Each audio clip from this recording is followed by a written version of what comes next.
आपली संस्कृती, आपले संस्कार सदा राहू दे आपल्या सोबत। भारताच्या महान ग्रंथांचे आणि काव्यांचे संपूर्ण संकलन सबस्क्राइब करा तिलक।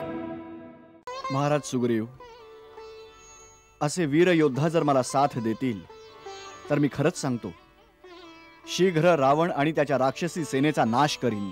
लंकेचा दुर्ग, त्याच्या रक्षणाच्या पद्धती आणि ज्या प्रकारे सेनेद्वारा सुरक्षित आहे ते सर्व मी आपणास सांगतो।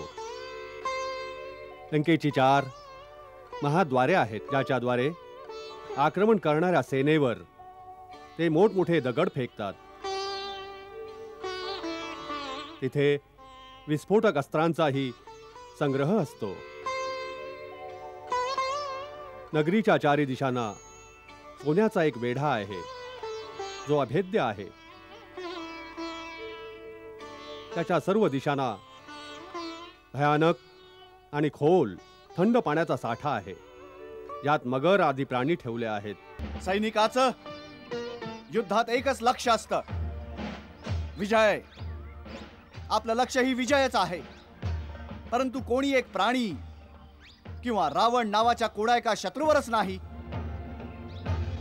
तर अधर्मावर धर्माचा विजय, अनीतीवर नीतीचा विजय, अन्यायावर न्यायाचा विजय आणि असत्यावर सत्याचा विजय, हाच विजय आपलं लक्ष्य आहे। खरदूषणाने अविचारीपणे आपल्या अहंकाराच्या धुंदीत त्यांच्याशी शत्रुत्वाचा व्यवहार केला।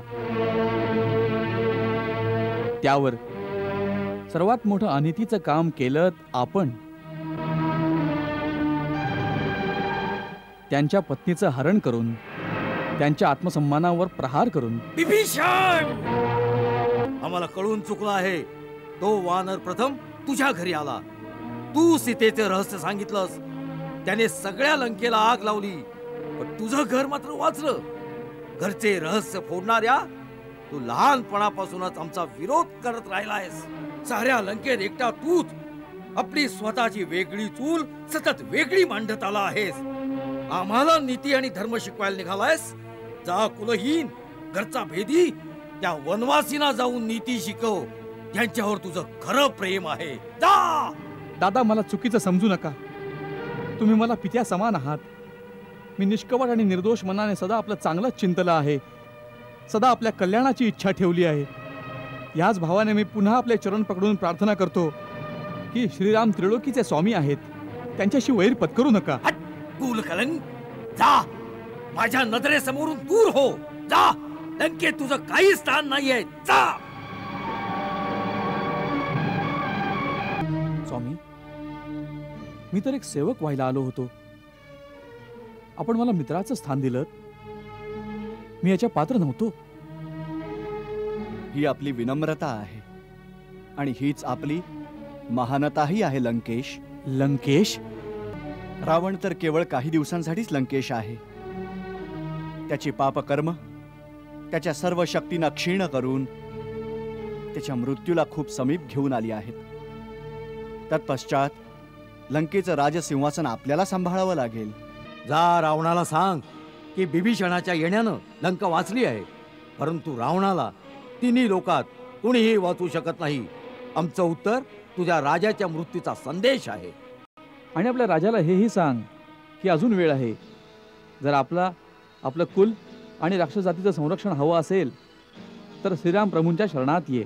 समस्त देवी देवता आणि इथले चराचर जीव या गोष्टीला साक्षी रहा की माझ्याकडे समस्त समुद्राला सुकवण्याची शक्ती असतानाही मी वरुण देवतेचा मान ठेवण्यासाठी पूर्ण विनय आणि सच्च्या हृदयानं समुद्राची पूजा केली आहे आणि सेनेसहित पार जाण्यासाठी याच्याकडे सहाय्य मागितलंय, परंतु या शत्रूनं माझा उपहासच केला आहे। मी ब्रह्मास्त्राचा उपयोग करून या समुद्रास पाताळापर्यंत पूर्ण सुकवेन। आता जलाच्या जागी इथं फक्त रेती आणि वाळूच राहील। प्रभू, आपल्याकडे खूप कमी वेळ आहे। रावणाने माता सीतेला केवळ 1 महिन्याचा अवधी दिलाय। खरं तर नल कुबेराच्या शापामुळे तो बळजबरीनं भगवती सीतेच्या सतीत्वाचा भंग करणार नाही, परंतु तो क्रूर रावण 1 महिन्यानंतर देवी सीतेची हत्या जरूर करू शकतो. म्हणून क्षणभर विलंब करण्याने आपले पूर्ण अभियान व्यर्थ जाऊ शकते. हे रघुनाथ, आपण बुद्धिवंता श्रेष्ठ आणि सर्व शास्त्राचे जाणकार आहात. आपण अस्त्र शस्त्र विद्येचेही जाणकार आहात. आपला मोठमोठ्या दिव्यास्त्रावरही अधिकार आहे, जो विश्वात इतर कुणाकडेही नाही. मला तिन्ही लोकात कुणी असा दिसत नाही जो आपण धनुष्य धारण केल्यावर आपल्या समोर टिकू शकेल. हे रघुनाथा, म्हणून आमचं सर्वांचं मत हे आहे की आमच्या सेनेचे सेनानायक प्रभू आपणच असाल. आम्ही सर्व आपल्या मंत्र्याप्रमाणे आपले सहाय्यक होऊन आपल्या ध्वजाच्या खाली युद्ध करू. महाराज सुग्रीव, असे वीर योद्धा जर मला साथ देतील तर मी खरंच सांगतो, शीघ्र रावण आणि त्याच्या राक्षसी सेनेचा नाश करीन. एका सेनापतीला शत्रूवर आक्रमण करण्याआधी त्याचं बलाबल आणि त्याच्या सुरक्षा पद्धतीचं पूर्ण ज्ञान असायला हवं. म्हणूनच हे हनुमान, रावणाच्या सेनेची संख्या, नगरद्वारांना अभेद्य बनवण्याची पद्धत, लंकेच्या रक्षणाचे उपाय, जे सर्व तू तुझ्या डोळ्यांनी पाहिला आहेस, त्या सर्व गोष्टींचं या सभेत वर्णन कर.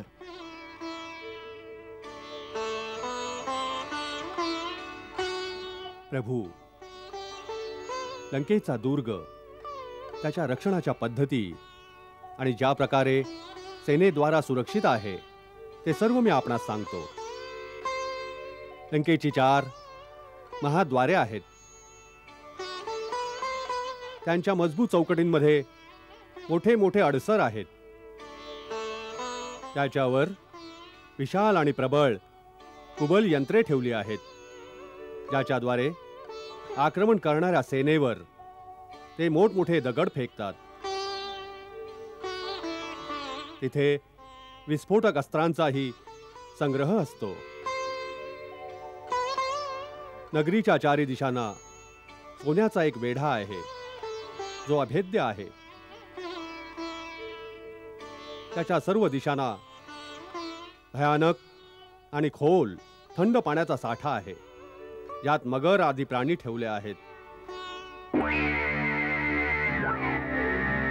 त्या खाईला पार करण्यासाठी 4ही मुख्य दरवाजांसमोर 4 झडपा बसवल्या आहेत, ज्या शत्रू आल्या असता यंत्राद्वारे पाण्यावरून उचलल्या जातात. त्याच्या 4ही बाजूस प्राकृत आणि कृत्रिम अडथळे आहेत. 4 प्रकारचे दुर्ग आहेत आणि खूप प्रकारची व्यूहरचना आहे. त्यांचं निरीक्षण रावण स्वतः करतो. परंतु प्रभू, आपल्या शक्तीच्या प्रतापाने मी लंकेची मोठी हानी केली आहे. त्याच्या झडपांना तोडून टाकलं आहे आणि खाईला बुजवून टाकलं आहे. त्यामुळे आपल्या सेनेला लंकापुरीत प्रवेश करण्यास सुविधा होईल. हे राम, मी त्यांच्या बऱ्याचशा अस्त्रशस्त्रांच्या संग्रहालयांना उद्ध्वस्त करून टाकलं आहे.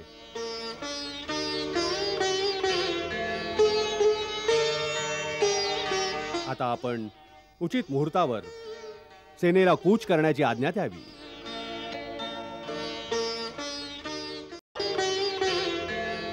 हनुमंत, रावणाच्या नगरीत जे साहस आणि पराक्रम तू दाखवला आहेस, ते कदापि देवतांना सुद्धा संभव नव्हतं. आम्ही तुझ्याशी सहमत आहोत की आता सेनेनं कूच करायला हवं. महाराज सुग्रीव, आम्ही आपल्या सर्वांच्या संमतीनं सेना नायकाचा कार्यभार सांभाळतो.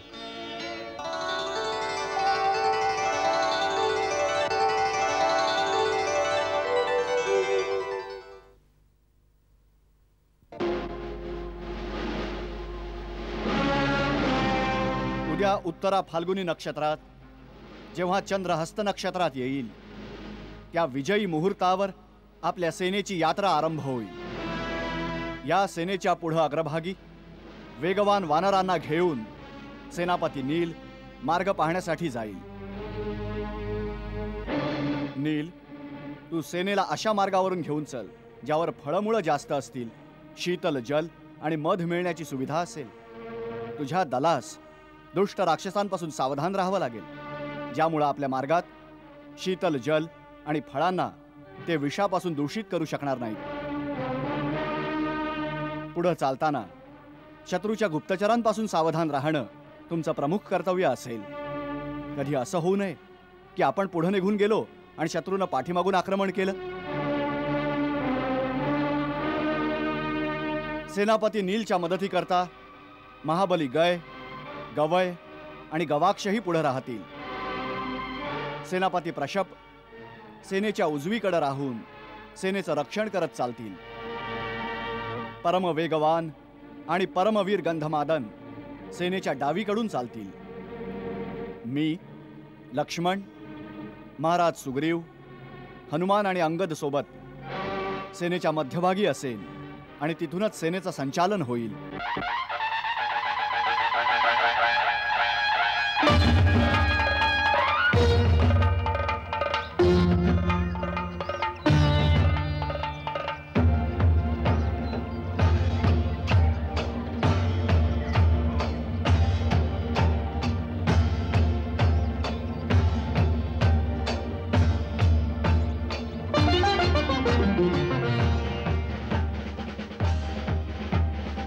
रणशूर वीरांनो, सैनिक जेव्हा युद्धाच्या दिशेनं पहिलं पाऊल उचलतो तेव्हा जगातील सर्व मोह माया सोडून पुढे चालत असतो. त्यावेळी त्याची सर्व नातीगोती मागे राहून जातात, इथपर्यंत की आयुष्याचा मोहही सोबत राहत नाही. तो मोह मायेची सारी बंधनं तोडून एका योग्याप्रमाणे केवळ एकाच लक्ष्यावर दृष्टी ठेवून पुढे चालत राहतो. सैनिकाचं युद्धात एकच लक्ष असतं, विजय. आपलं लक्ष ही विजयच आहे. परंतु कोणी एक प्राणी किंवा रावण नावाच्या कोणा एका शत्रूवरच नाही, तर अधर्मावर धर्माचा विजय, अनीतीवर नीतीचा विजय, अन्यायावर न्यायाचा विजय आणि असत्यावर सत्याचा विजय, हाच विजय आपलं लक्ष आहे आणि त्याच लक्ष्याच्या दिशेने आपल्याला पुढे चालायचंय. युद्धात जिंकण्यासाठी दोन गोष्टी परम आवश्यक आहेत: मनात उत्साह आणि हृदयात प्रभूवर विश्वास. म्हणूनच मनात उत्साह ठेवा आणि हृदयात हा विश्वास ठेवा की प्रभू सदैव धर्म आणि सत्याची साथ देतात. तेव्हा तुम्हाला कोणतीही शक्ती नाही हरवू शकणार. सेनापती नील, तुम्ही पथ ठरवणाऱ्या अग्रिम दलाला घेऊन पुढे चालावं. पण या गोष्टीपासून सावध रहा की पुढे चालणारी सेना कुठलंही गाव, नगर किंवा जनपथाच्या जवळून जाणार नाही, ज्यामुळे नागरिकांना कोणत्याही प्रकारची असुविधा होणार नाही. मार्गात कोणी उत्पात करणार नाही, कोणीही शिस्तभंग करणार नाही. आपण निश्चिंत राहा प्रभू, आपल्या आज्ञेचं पालन होईल. आता निघण्याचा आदेश द्या.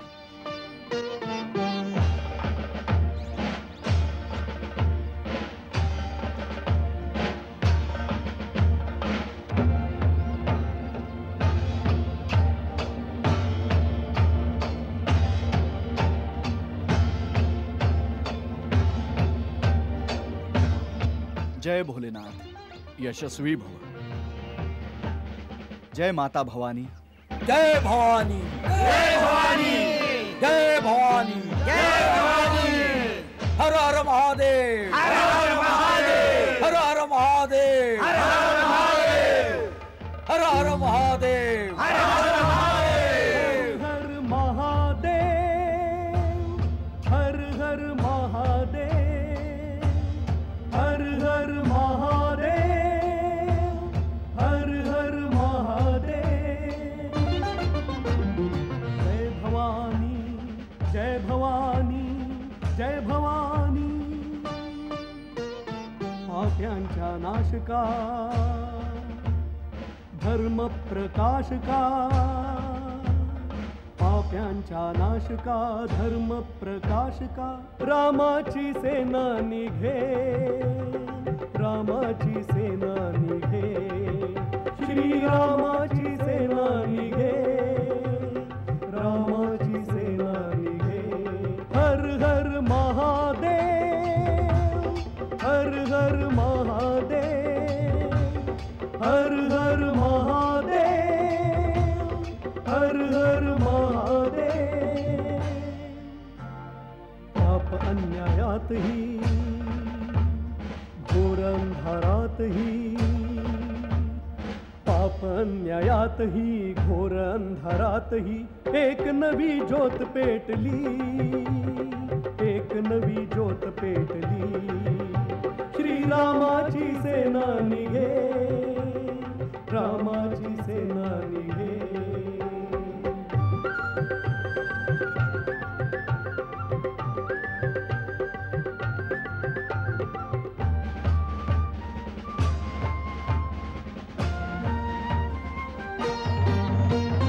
दुर्जनहीन करूया धरती, प्रणह श्रीराम करे, प्रणह श्रीराम करे.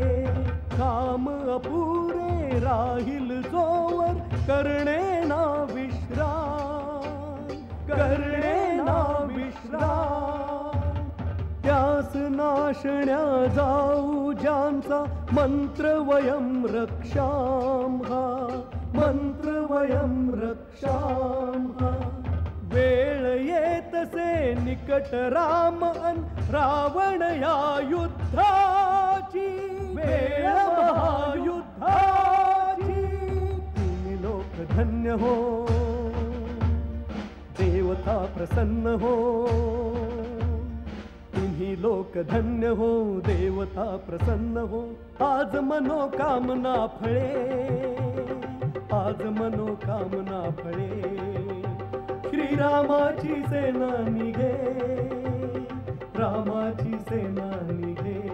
हर हर महादेव, हर हर महादेव, हर हर महादेव, महादेव, महादेव.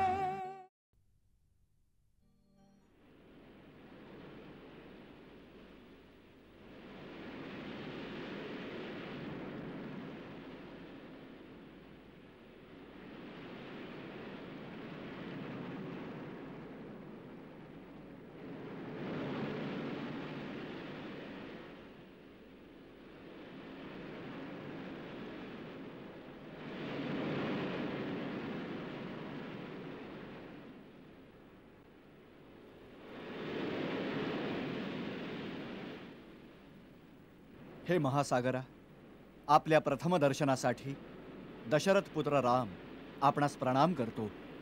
हे राम, आम्ही सर्व समुद्र तटाजवळ पोचून चिंतित झालो होतो की या आगाध समुद्रास कसे पार करावे. त्यावेळी तर पवनपुत्र हनुमानाने आमच्या समस्येचे निराकरण केले होते. परंतु आता प्रश्न आहे की इतक्या मोठ्या वानर सेनेला घेऊन या विशाल सागरास कसे ओलांडता येईल. हो, जर ह्याला ओलांडण्याची व्यवस्था केली गेली तर आमच्या सैनिकांद्वारा लंकेच्या समस्त राक्षसांचा विनाश झालाच समजा. यासाठी खूप विचारमंथनाची आवश्यकता आहे.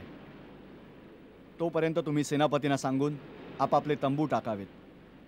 तसंच सर्व युथपती सावध राहून सेनेच्या चहूबाजूस पहाऱ्याची व्यवस्था ठेवावी, म्हणजे राक्षसांद्वारा कुणा गुप्त आक्रमणाची शक्यता राहणार नाही.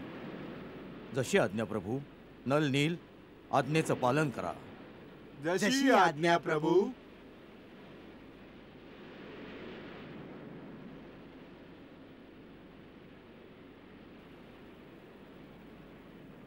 लक्ष्मण, सागर समस्त नद्यांचा स्वामी आहे, म्हणूनच याच्यात समस्त तीर्थांचा समावेश आहे. चल, सागर देवतेच्या चरणांना स्पर्श करू. चला.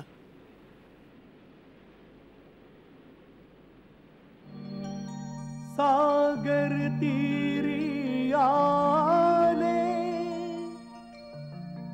सैन्य सहित श्रीराम. कृपा सिंधु प्रभु करे सागरास प्रणाम।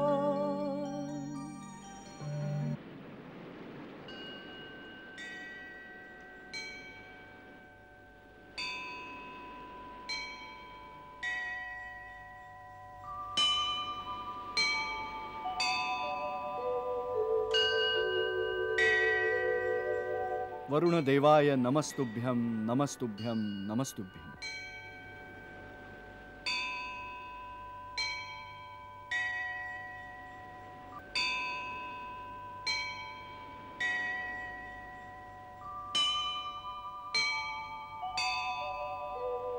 दादा, क्षितिजा पल्याड कुठेतरी बसून वहिनी आपली वाट पाहत असतील ना? त्यांना आत्ता जाऊन जर कोणी सांगू शकलं की आम्ही समुद्राच्या तटापर्यंत सेना घेऊन पोचलो आहोत, तर त्यांची मालवत चाललेली आशा देखील पुन्हा जिवंत होईल दादा. हो लक्ष्मण, खरंच यावेळी तिला कोणी हे सांगू शकलं असतं की समुद्राच्या दुसऱ्या तटावर उभं माझं मन तिला साथ घालत आहे. परंतु तिला हे सगळं सांगणार कोण? मध्ये तर जणू सागर आणि आकाशानं मिळून नजरेचा रस्ताही अडवला आहे. सीता, धीर धर प्रिये. जर आवश्यकता वाटली तर तुझ्यापर्यंत पोहोचण्यासाठी समुद्राला जाळून मी त्यातूनही रस्ता काढीन. परंतु मी पोहोचेन अवश्य. माझ्यावर विश्वास ठेव. माते, आज खूपच शुभशकुन होत आहेत. माझी डावी पापणी फडफडतीये. खूपशा आनंद लहरी हृदयात उठतायत. तेव्हाच खूप प्रसन्न दिसते आहेस. आज पहिल्यांदाच तुझ्या वाणीत असा उत्साह आणि चेहऱ्यावर चमक दिसत आहे. हो माते, झोपता झोपताच असं वाटलं जणू माझा डावा हात माझ्या स्वामींच्या हातापर्यंत पोहोचलाय. मुली, असं समज की तुझ्या नाथांचा श्रीरामांचा हात या नरकातून तुझा उद्धार करण्यासाठी उठला आहे. नक्कीच त्या विराट वानराने तुझा संदेश तुझ्या स्वामींना ऐकवला आहे. त्यांची पावलं लंकेच्या दिशेने तुझा उद्धार करण्यासाठी पडली आहेत. हाच अर्थ आहे तुझ्या हृदयात उठणाऱ्या आनंदाचा आणि या शुभशकुनांचा. खरंच?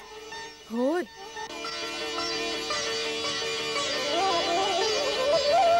युवराज इंद्रजीत, अनुज विभीषण, सेनापती अकंपन, प्रहस, महापाश, दुर्मुख आणि मंत्रिमंडळाचे सदस्यगण, आपण सर्वांनी ऐकलंच असेल. 2 वनवासी भाऊ राम आणि लक्ष्मण किष्किंधाच्या वानर सेनेसोबत समुद्राच्या त्या तटावर पोहोचले आहेत. गुप्तचरांचं म्हणणं आहे ते लंकेवर चढाई करण्याच्या तयारीत असतील. ही बातमी लंकेत आगीसारखी पसरली आहे. प्रजा थोडी चिंतित होती आहे. युद्ध लंकेच्या दारापर्यंत येऊन पोहोचलंय. पूज्य माल्यवानजी, आपल्यालाही भीती वाटते की काय? शांत व्हा युवराज. माल्यवान आपल्या ज्येष्ठ आहेत, बुद्धिमान आहेत. आम्ही त्यांच्याशी सहमत नसलो तरी त्यांच्या मताचा आम्हाला आदर करायला हवा. सभासद हो, जेव्हाही काही बिकट समस्या आली आम्ही आपल्या सर्वांशी विचार विनिमय करूनच पाऊल उचललं आहे. त्या दिवशी सभेत बांधून आणलेल्या वानर हनुमानाच्या वधाचा विचारही विभीषणाची मान्यता न मिळाल्या कारणाने आम्ही सोडून दिला. हीच तर चूक केली. त्याच दिवशी त्या वानराला ठार केलं असतं तर आज ही समस्या समोर आली नसती. ना तो जिवंत परतला असता, ना त्या लोकांना इथला ठाव ठिकाणा कळला असता. आता ही कोणती समस्या जटिल झाली आहे? समुद्राच्या त्या तीरावर आल्याचा अर्थ हा नाही की ते 100 योजने अर्थात 400 कोसांचा विशाल दुर्गम समुद्र ओलांडून सेनेसहित लंकेत येतील. सेनापती अकंपन, कमीत कमी आपण तर अशी गोष्ट तोंडातून काढू नका. आपण स्वतः आपल्या डोळ्यांनी पाहिलंय की रामाचा पराक्रम कसा होता. साऱ्या जनस्थानातून केवळ आपण आणि शूर्पणखाच युद्धभूमीवरून पळून आपला जीव वाचवला होता.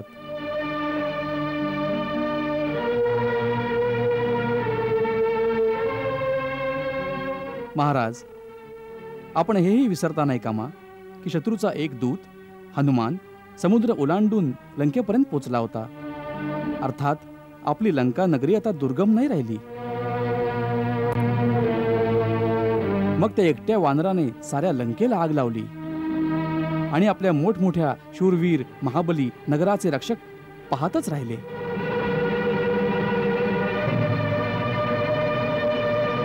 याचा अर्थ हा आहे महाराज की आपल्या सुरक्षेची द्वारेही आता अभेद्य नाही राहिली. तुझं काय मत आहे विभीषण? आम्हाला काय करायला हवं?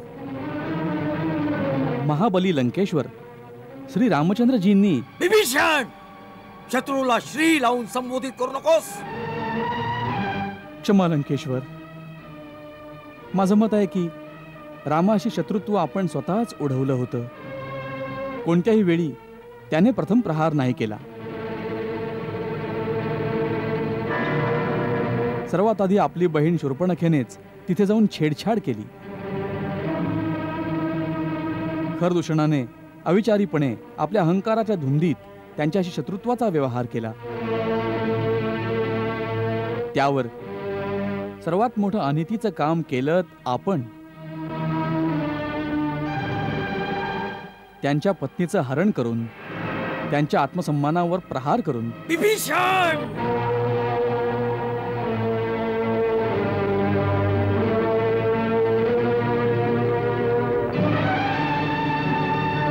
खरं आहे महाराज, आपणच चूक केली आहे आणि आपणच आपली चूक सुधारून देवी सीतेला आदरपूर्वक त्यांच्या पतीकडे पोचवायला हवं. पिताश्री, आपल्या गौरवशाली त्रिलोक विजयी राक्षस कुळात हे छोटे काका विभीषणच सदा सगळ्यांपेक्षा वेगळा आणि बेसुरा राग आळवतात. आपण राक्षस कुळातील नाही आहोत. आपण परम पुण्यात्मा महर्षी पुलत्स्याचे वंशज आहोत. तर आपणही एका मानवाच्या भयाने पळून गेलेल्या मारीच मामाप्रमाणे भगवे वस्त्र धारण करून कुठल्या ऋषीच्या आश्रमात वेगी चूल का नाही पेटवत इथे लंकेत कोणत्या लालसेने राहतात? पुत्र मेघनाद, अशा गर्विष्ठ निरर्थक गोष्टी करणं, आपल्याहून मोठ्यांची असभ्यता करणं तुला शोभा देत नाही. तू अजून अनुभवहीन बालक आहेस. बालक आहे? देवतांच्या गर्वाला मातीत मिळवणारा, मोठमोठ्या शूरवीर दैत्य आणि नागांच्या कुळांना शोकमग्न करून टाकणारा, ऐरावत हत्तीचा दात उखडून देवराज इंद्रजिताला पछाडून खेचून जमिनीवर आपटणारा असा हा इंद्रजित एक अनुभवहीन बालक.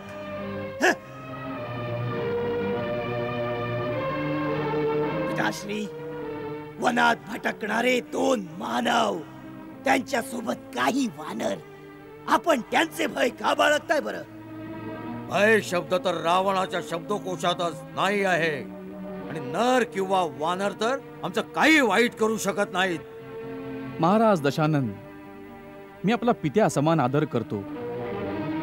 आपण केवळ राजा नाही, माझे मोठे बंधू देखील आहात. ज्यांना आपण साधारण वनवासी नर म्हणून उपेक्षा करत आहात, त्यांच्या शौर्याची गाथा विसरू नका. परमवीर सुबाहू, विराट कबंध आणि विरार, खरदूषण, त्रिचिरा, जगातला सर्वात महाबली वाली, हे सर्व त्यांच्या बाणांचा बळी बनून परलोकात गेलेत.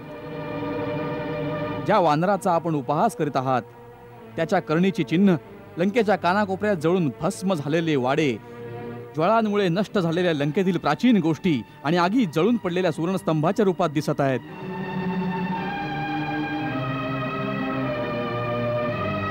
हे बंधू, मी आपल्या समस्त विश्रवा वंशाच्या हिताचीच गोष्ट सांगत आहे. हिताची गोष्ट सांगताय की भित्रेपणाचा धडा शिकवताय आम्हाला? मी धर्म म्हणजेच नीतीचा मार्ग प्रशस्त करतोय वत्सा इंद्रजित.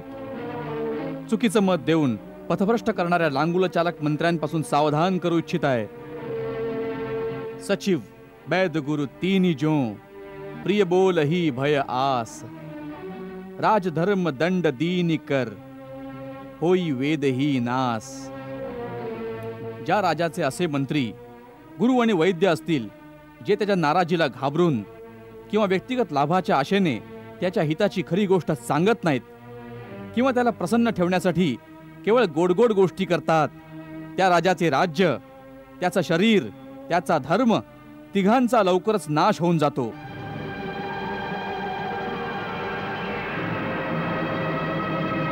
महाराज लंकेश, माझे आदरणीय बंधू, कधी कधी कामक्रोधाच्या उत्तेजित आवेशात कुमती मनुष्याला कुमार्गाकडे खेचत घेऊन जाते, परंतु आपल्या चुकीचं भान येताच सुधारणा करण्यातच समजूतदारपणा आहे. हे दशानन, आपण गर्वाच्या नशेत एका परस्त्रीला यमपाशा समान आपल्या गळ्यात बांधून घेऊन आला आहात. महाराज, ती राक्षस कुळासाठी काल रात्री समान आहे. विभीषण,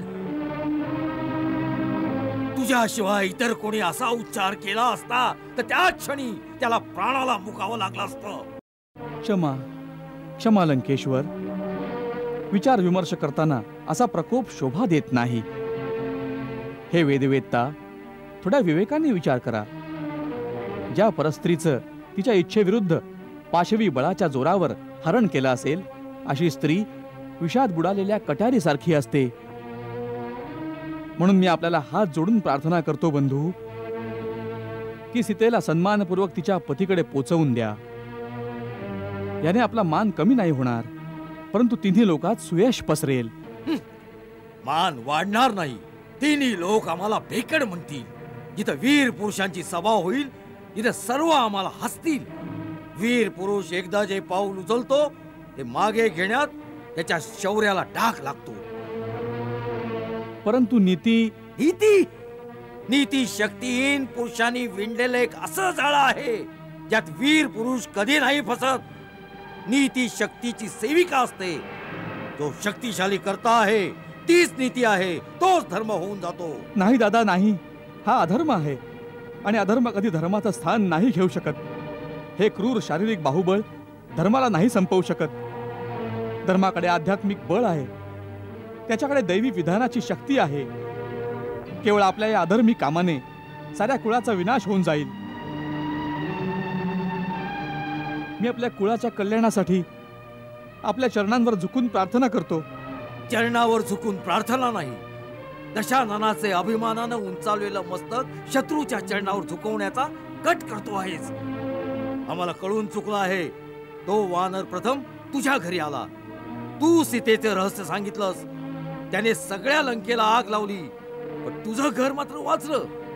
घरचे रहस्य फोडणाऱ्या तू लहानपणापासूनच आमचा विरोध करत राहिलायस. साऱ्या लंकेत एकटा तूच आपली स्वतःची वेगळी चूल सतत वेगळी मांडत आला आहेस. आम्हाला नीती आणि धर्म शिकवायला निघालायस. जा कुलहीन, घरचा भेदी, त्या वनवासीना जाऊन नीती शिकव. यांच्यावर तुझं खरं प्रेम आहे. जा. दादा, मला चुकीचं समजू नका. तुम्ही मला पित्या समान आहात. मी निष्कपट आणि निर्दोष मनाने सदा आपलं चांगलंच चिंतलं आहे.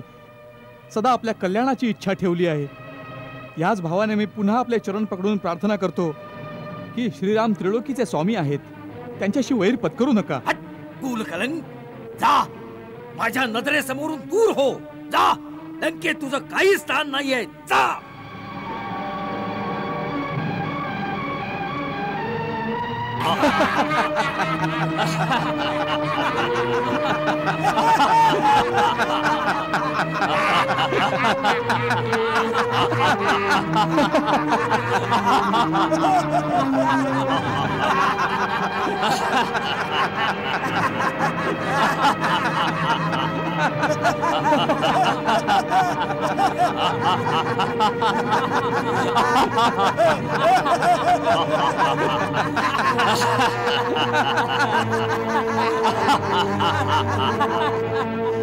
माझ्यावर हसणाऱ्यांनो, मला तुमच्यावर दया येते.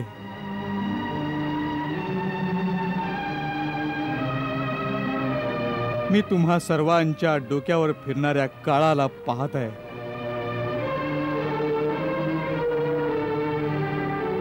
शास्त्रात लिहिलंय, विनाशकाले विपरीत बुद्धी. आपल्या विनाशाकडे जाणाऱ्या प्राण्याला जरी भगवान कल्याणकारी गोष्ट सांगायला आले तरी आपल्या अहंकाराच्या भ्रमात बुडलेल्या अंध प्राण्याला भगवान सुद्धा वेडा वाटतो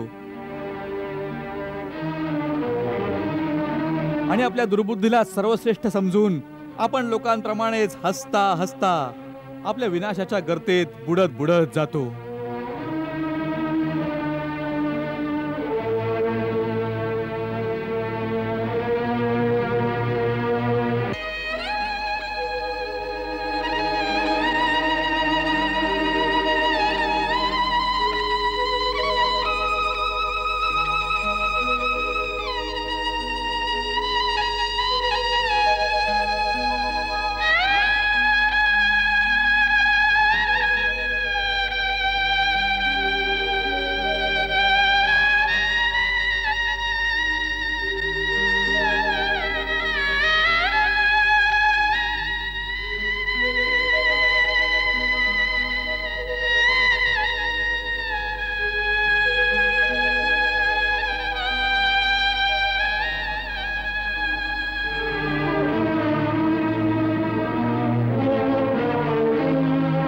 लंकापती, प्रत्येक प्राण्याचा हा प्रथम धर्म आहे की जेव्हापर्यंत ह्या जगात जगेल स्वाभिमानानं जगेल.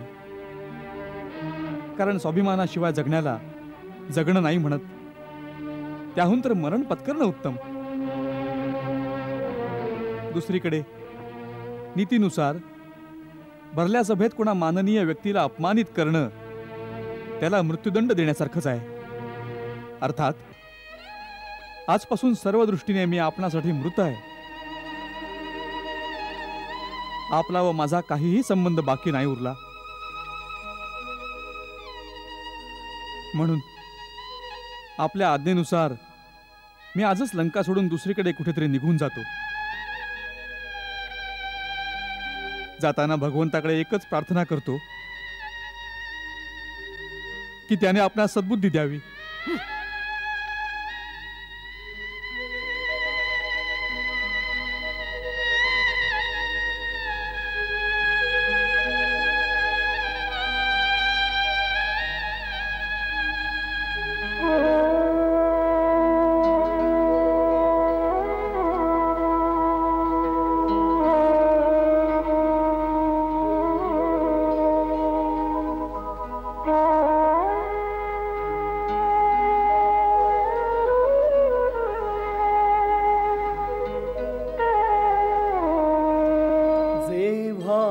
त्याग करे विभीषण ही लोपे चैतन्य राजमहाली.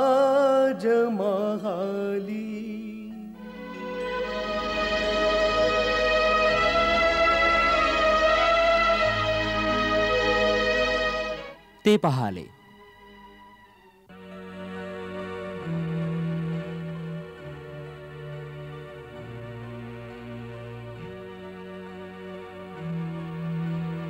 काय म्हटलं राजमातेने? मातेचंही हेच मत आहे की श्रीरामाला शरण जा. तर चालूया.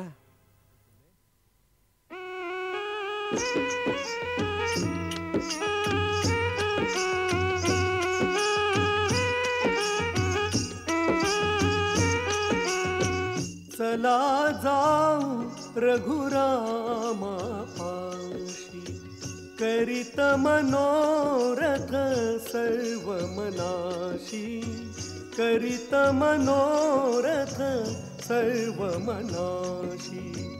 ज्या चरणांच्या पादुका धरी भरत उषाशी, त्या चरणांना पाहुया नेत्रांनी अमुच्या, नेत्रांनी अमुच्या. विचार धरुनी हाच उराशी, पार करुनी सिंधू सागर हा. कपिनी विभीषण पाहिला येता, वाटे तयाना तो कुणी दूत, वाटे तयाना तो कुणी दूत. ते पहा, शत्रूचे कोणी दूत येत आहेत. जा, महाराज सुग्रीवानाची सूचना द्या.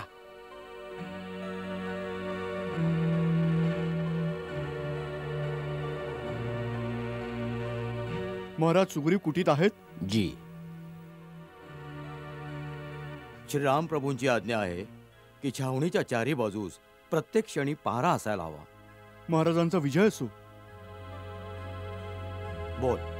महाराज, काही जण आकाश मार्गाद्वारे लंकेच्या दिशेनं आपल्याकडे येत आहेत. लंकेच्या दिशेनं? होय महाराज. म्हणजे प्रभू श्रीरामांचं म्हणणं उचितच आहे. आपल्याला सतत सतर्क राहायला हवं. चल जाऊ.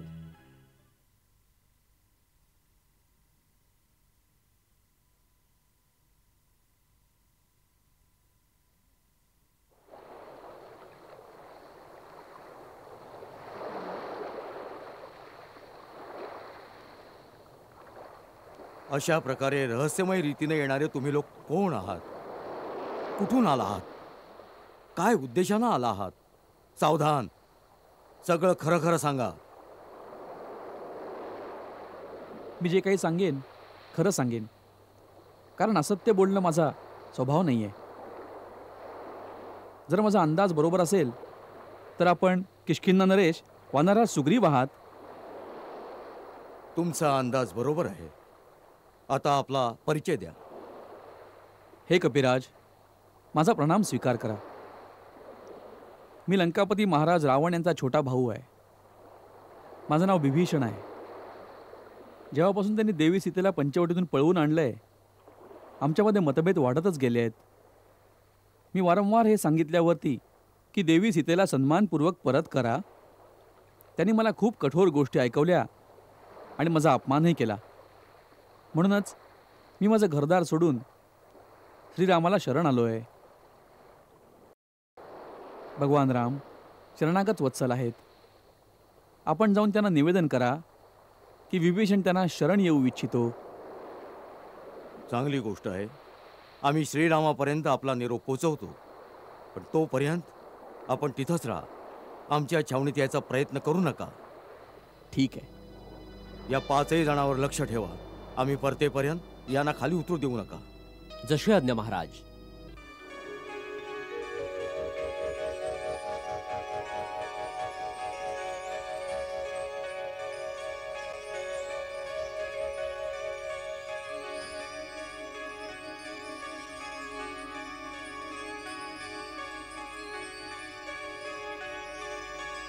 ये मित्रा, बस. रघुनाथजी, आपल्या स्वतःला लंकेचा राजा रावणाचा लहान भाऊ म्हणवणारा एक राक्षस आला आहे. आपल्याला शरण येऊ इच्छितो असं सांगत तो आपल्याजवळ येण्याची परवानगी मागू इच्छितो. परंतु तो शत्रूचा भाऊ आहे. यावर गंभीरपणे विचार व्हायला हवा की त्याला आपल्या शिबिरात येण्याची परवानगी दिली जावी की नाही.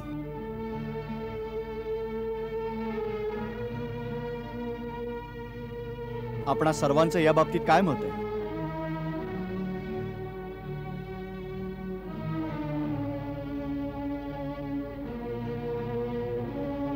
कदाचित तो रावणाचा कुणी गुप्तचर असेल महाराज. भाऊ असो किंवा गुप्तचर असो, आहे आमचा शत्रूच. या मायावी राक्षसांचा काय भरवसा.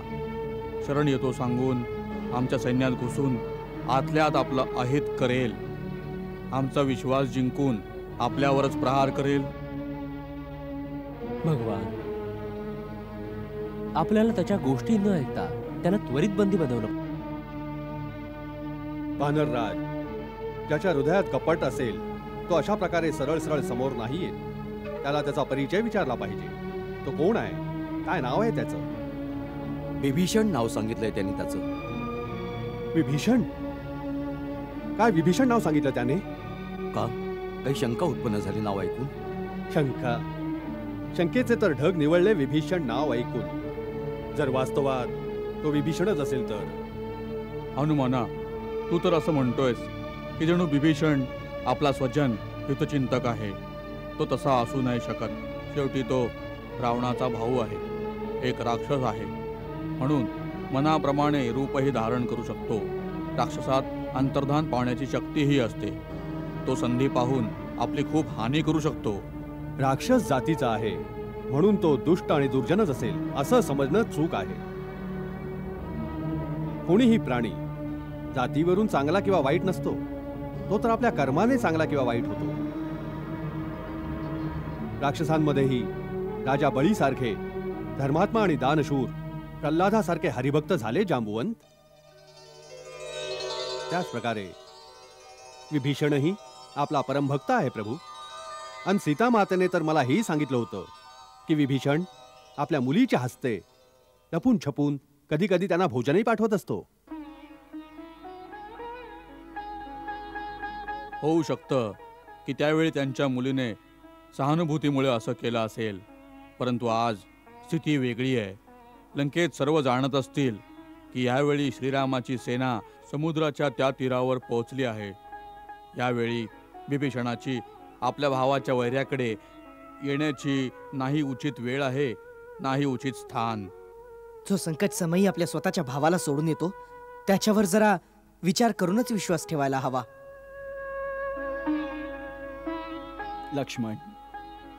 लक्ष्मण आणि भरतासारखे भाऊ या विश्वातच काय तिन्ही लोकात दुर्लभ आहेत.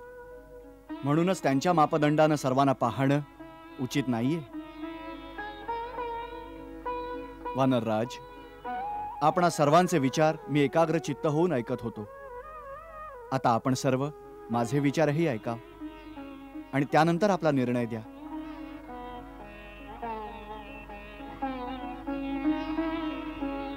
शक्य आहे विभीषणात काही दोष असेल, त्याच्या मनात दुरावाही असेल, परंतु माझा एक निश्चय आहे की जो शरण येईल त्याला अभय द्यायचं. जर मित्रत्वाची याचना करत कुणी शरणार्थी बनून आला असेल तर त्याला झिडकारणं चूक आहे. दोषी व्यक्तीला आश्रय देणं, भलेही तो ठकवायला का आला असे ना, सत्पुरुषांसाठी उचित आहे. ठकवणं पाप आहे, ठकवलं जाणं नाही. आपला निर्णय उत्तम आहे प्रभू, आणि धन्य आहेत आपले आदर्श. आपण सर्व त्याचे स्वजन नाही, पण तरीही तो आपल्याकडे शरण मागायला आला आहे. मला यामध्ये काही कपट दिसत नाही. मी आपणा सर्वांच्या विचारार्थ एक उदाहरण प्रस्तुत करतोय. आपण ते ध्यान देऊन ऐकावं. पूर्वीच्या काळी महर्षी कंडूंचे पुत्र महान सत्यवादी महर्षी कंडूरींनी एक धर्मविषयक निर्णय दिला होता. आर्तो वा यदि वा दुष्टः परेषां शरणं गतः अरिप्राणानां परित्यज्य रक्षितव्य कृतार्थनम. जरी शत्रूही शरण आला आणि दयेची याचना करू लागला तर त्यालाही निराश नाही करता कामा. शत्रू दुःखी असो वा दुरात्मा, जरी तो विपक्षाला शरण आला तरी निर्मळ मनाच्या श्रेष्ठ पुरुषांनी आपल्या प्राणाचा मोह सोडून त्याचं रक्षण केलं पाहिजे. जर त्यांनी असं केलं नाही तर पापाचे धनी होतील ते. मी आज महर्षी कंडूंच्या त्या यथार्थ आणि उत्तम वचनाचं पालन करणार आहे. हे कपिश्रेष्ठ, हा तर विभीषण आहे. जरी स्वतः रावण शरणागत बनून आला तरी मी माझा निश्चय पूर्ण करीन, त्याला क्षमा करीन.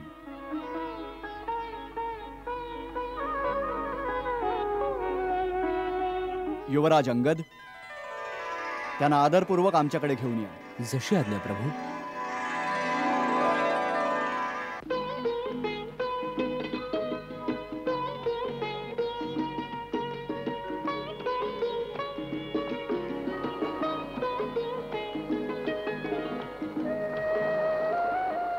हे राक्षसकुल शिरोमणी विभीषणजी, मी वालीपुत्र अंगद आपल्याला प्रणाम करतो. प्रणाम. मला श्रीराम प्रभूंनी आपल्याला हे सांगायला पाठवलंय की प्रभूंनी आपल्या विनंतीवरून आपल्याशी भेट घ्यायला मान्यता दिली आहे. आता तुम्ही यावं, आपलं स्वागत आहे. धन्यवाद.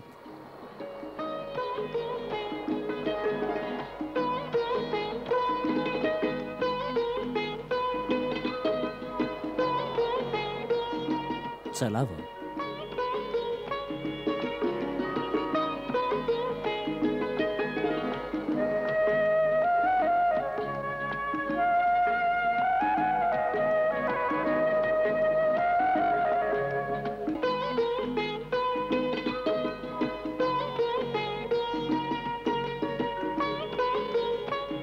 जय श्रीराम. जय श्रीराम. यावे. श्रीराम प्रभू आपली वाट पाहत आहेत. धन्यवाद.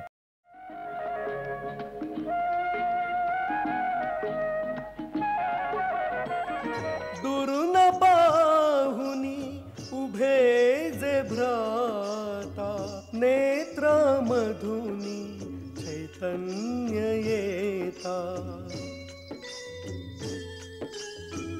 राम प्रभुची छबी धामा समही राहे अवलोकी एकटक चरणांची. एकटक चरणांची.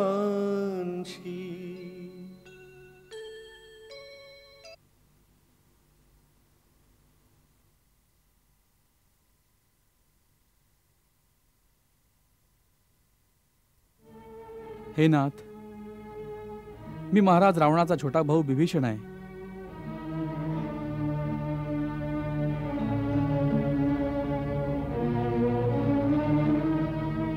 हे देवतांचे रक्षका, माझ्यात सारे अवगुण आहेत. माझा जन्म राक्षस कुळात झाला आहे. माझं शरीर तामसी वृत्तीचं आहे, ज्याच्यामुळे स्वभावताच मला पापांची जवळीक करावीची वाटते. हे सर्व असल्यानं मी आपल्या दर्शनासही पात्र नाही आहे. तरी ही आपली यशोगाथा ऐकून आपल्याला भेटायला आलो आहे. प्रभू, आपण शरणागत वत्सल आहात. ज्याला आपल्याला शरण येता येईल त्याला जन्ममृत्यूच्या भयापासून मुक्तता मिळते. प्रभू, मला महाराज रावणानं अपमानित करून लंकेतून हाकलून दिलं आहे. मी त्यांना अधर्म आणि अनितीपासून वाचवण्यासाठी ह्या गोष्टीवर भर दिला होता की देवी सीतेला सन्मानपूर्वक आपल्याकडे पोचतं करावं आणि लंका व लंकेतील निर्दोष प्रजेला युद्धातील संहारापासून वाचवलं जावं. परंतु त्यांनी कोणत्याच प्रकारे ऐकलं नाही. मी माझा मुकुटही त्यांच्या चरणांशी ठेवला होता. त्यांनी त्यालाही लाथ मारून दूर फेकून दिला.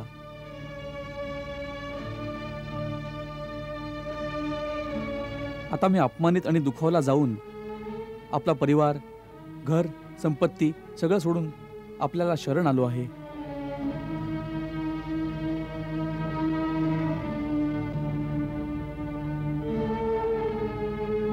प्रभू, आपण शरणागत वत्सल आहात. माझ्यावर राग नका धरू प्रभू. माझं रक्षण करा प्रभू, माझं रक्षण करा.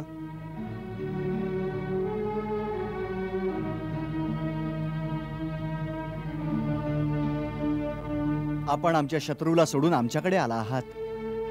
आता आपण आमचे मित्र आहात, तेव्हा मित्राचं स्थान ग्रहण करा.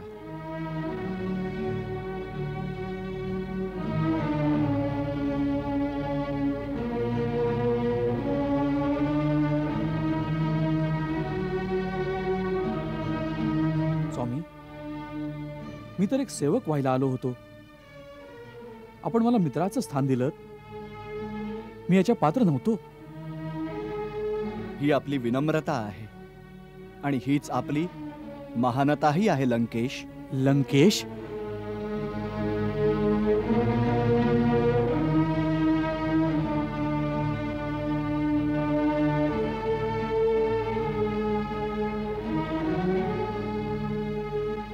प्रभू, लंकेश तर यावेळी महाराज रावण आहेत. आपण एका शरणार्थीला ही संज्ञा कशी दिलीत? रावण तर केवळ काही दिवसांसाठीच लंकेश आहे. त्याची पापकर्म त्याच्या सर्व शक्तींना क्षीण करून त्याच्या मृत्यूला खूप समीप घेऊन आली आहेत. तत्पश्चात लंकेचं राजसिंहासन आपल्याला सांभाळावं लागेल.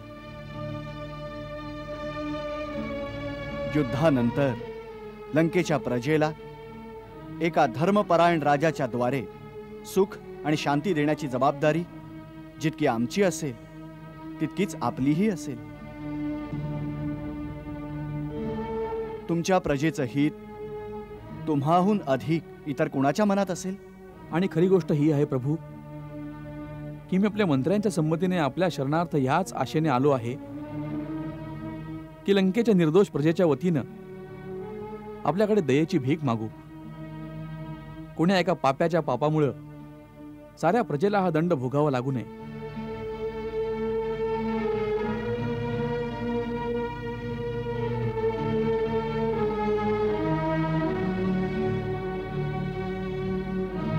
मित्रा, आम्ही तुझ्या प्रजावत्सलतेची प्रशंसा करतो. आम्ही तुला वचन देतो की आमच्या सेनेचा कोणीही सैनिक लंकेच्या कोणाही निर्दोष नागरिकास इजा नाही करणार.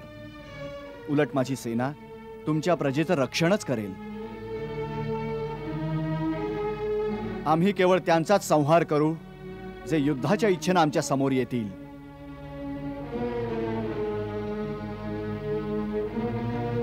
मी लंका रहिवाशांच्या वतीनं कोटी कोटी धन्यवाद देतो. आपण आपल्या सेवकाबरोबर त्या सगळ्यांना निर्भय करून टाकलं. आपल्याहून मोठा दानशूर कोण असू शकेल? प्रभू, हीच दयाबुद्धी कायम ठेवा. मित्रा, तू आमच्याकडे आश्रय मागायला आला आहेस. आम्ही तुला लंकेश म्हटलं आहे. आमच्या बाणाप्रमाणेच आमचे शब्दही अमोघ आहेत, जे खोटे नाही होऊ शकत. रावणानं तुझ्या मुकुटाला लाथ मारून दूर फेकला आहे. त्याच्याऐवजी आम्ही तुला राजमुकुट घालू.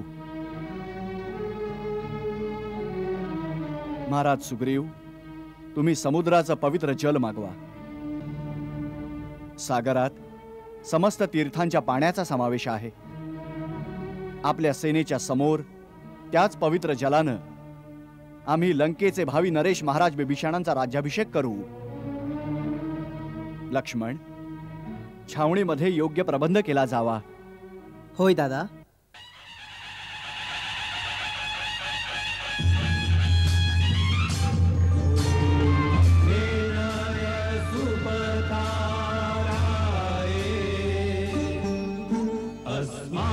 विश्वानि देव वयुनानि विद्वान् युद्धस्मज्जुहुराणमेनो भूयिष्ठान्ते नमः उक्तिं विधेम. ॐ स्वस्ति न इन्द्रो वृधश्रवाः स्वस्ति न पूषा विश्ववेदाः स्वस्ति नस्तारक्षो अरिष्टनेमि स्वस्ति नो बृहस्पतिर्दधातु. ॐ द्यौः शान्तिरन्तरिक्षगुं शान्तिः पृथिवी शान्तिरापः शान्तिरोषधयः शान्तिः वनस्पतयः शान्तिर्विश्वे देवाः शान्तिर्ब्रह्म शान्ति सर्वज्ञं शान्ति शान्ति.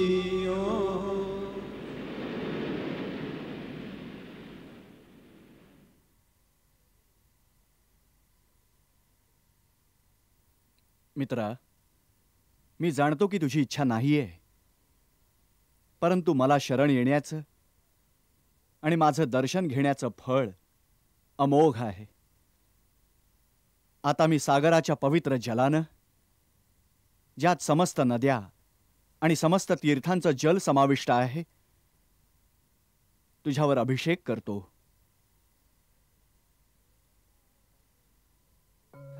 जे दान दिले श्रीरामाने तुलना न ज्याची कशाशी गौरविले प्रभु रामाने बिभीषणास सन्मान. लंकापती महाराज बिभीषण, लंकेचं राज्य आपणासाठी कल्याणकारी हो.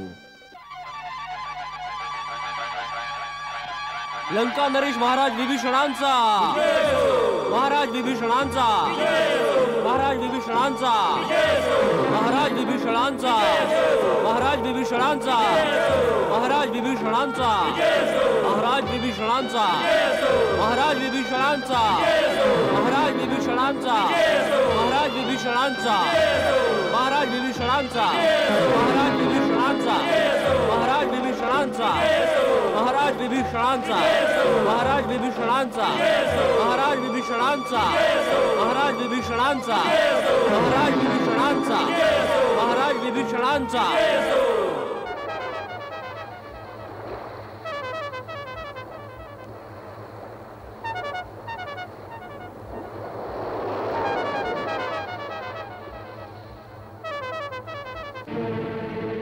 काय म्हणालास? विभीषणाचा राज्याभिषेक करून टाकला? शार्दूल, तू आपल्या डोळ्याने पाहिलंस? हो महाराज, वानरांचे राजा सुग्रीव, युवराज अंगद आणि इतर सेनानायकांसमोर रामाने समुद्राच्या जळाने त्यांना अभिषेक केला आणि नंतर लंकेचा राजा म्हणून त्यांना राजतिलक सुद्धा केला. एका भिकाऱ्यानं दुसऱ्या भिकाऱ्यास सांगितलं, मी तुला विश्वातले सर्वात मोठे राज्य प्रदान करतो. आणि दुसऱ्या भिकाऱ्यानं पहिल्यास म्हटलं, मी तुला तिन्ही लोकांचा भगवान बनवून टाकतो. वा रामा वा. एका मायावीलाही आपल्या मायेच्या जाळ्यात टाकलंस. मानलं तुझ्या चतुराईला. आणि सुग्रीवालाही याच प्रकारे भडकवलं होतंस. मला तर त्या मूर्ख वानर सुग्रीवाचा हसू येतं, जो किष्किंध्याचा वैभव विलास सोडून या वनवासींसोबत भटकत फिरत आहे. आपण बरोबरच बोललात राजन. राम खूप चतुर आहे आणि त्याने विभीषणाचा राज्याभिषेक करून लंकेत एक दुफळी माजवण्याची युक्ती केली आहे. लंकेत जे लोक आपल्याशी सहमत नाही होणार, आज ते विभीषणाचे अनुयायी बनण्याचा विचार करतील. रामाने त्यांच्या मनात एक आशा उत्पन्न केली आहे की जसं सुग्रीवाला राजा बनवलं गेलं, त्याच प्रकारे एक दिवस विभीषणाही लंकेचा राजा बनवून टाकतील. रामाने एकाच चालीत आपल्या शत्रूंच्या मनात आशा आणि आपल्या अनुयायांच्या मनात शंकेचं एक बीज टाकलं आहे. या गोष्टीवर गंभीरतेने विचार करा महाराज. आपण जे म्हणत आहात ते जर सत्य असेल तर आपल्याला आता काय करायला हवं? माझ्या मते तर शत्रूवर आजच आक्रमण करायला हवं. होय महाराज, अजून तर ते ह्या विषयावर फक्त विचार विनिमयच करत असतील. युद्ध डोक्यावर येईल याचा त्यांना अंदाजच नसेल. शत्रू पुढे येण्या अगोदरच त्याला त्याच्या घरातच मारून टाकलं पाहिजे. युवराज, क्षमा करा. हीच सगळ्यात मोठी चूकही ठरू शकते. आपल्या सेनेचं जे बळ आणि शक्ती लंकेत आहे ती दुसऱ्यांच्या धर्तीवर जाऊन कधीच असू शकत नाही. आम्ही आपल्या शक्तीवर संशय नाही घेत, परंतु आपल्या घरात जे संरक्षण असतं ते शत्रूच्या घरात कधीच नसतं. हो इंद्रजित, सैनिकी शक्तीचा वापर इथं उचित नाही. आपल्याला कूटनीतीचा वापर करायला हवा.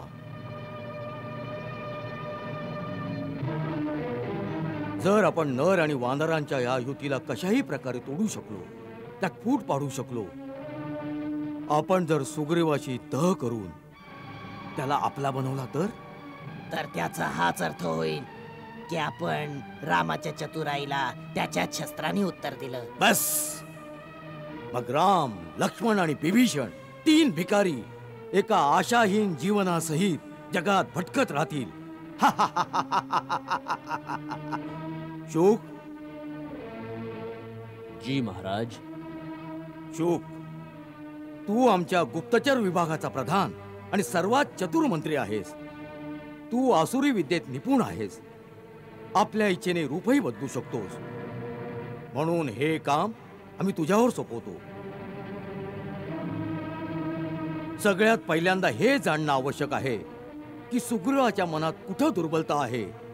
स्त्री, धन, राज्य, वैभव, प्रशंसा, यश, ज्या गोष्टीबद्दल ह्या वानराच्या मनात दुर्बलता असेल त्या गोष्टीचा शोध लावून त्याला आपल्या बाजूला वळवण्याचं काम तुला मोठ्या चतुराईनं करावं लागेल. जशी आज्ञा महाराज.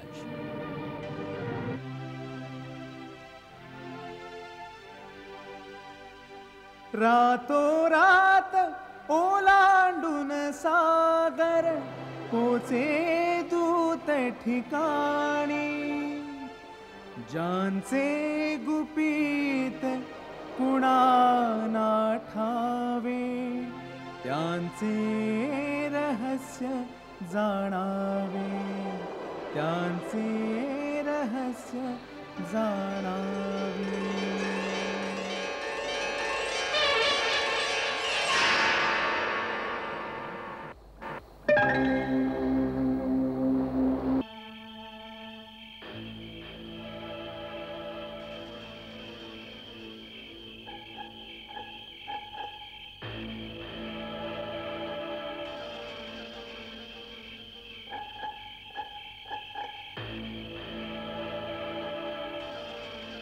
किष्किंधा नरेश महाराज सुग्रीवांचा विजय असो.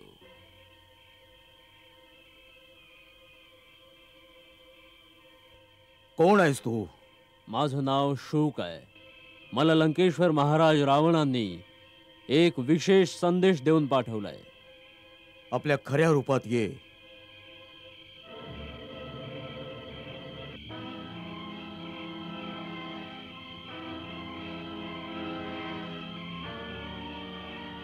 सेवकाचा प्रणाम स्वीकार करा महाराज. दूत शूक, आपलं आसन ग्रहण करा. धन्यवाद.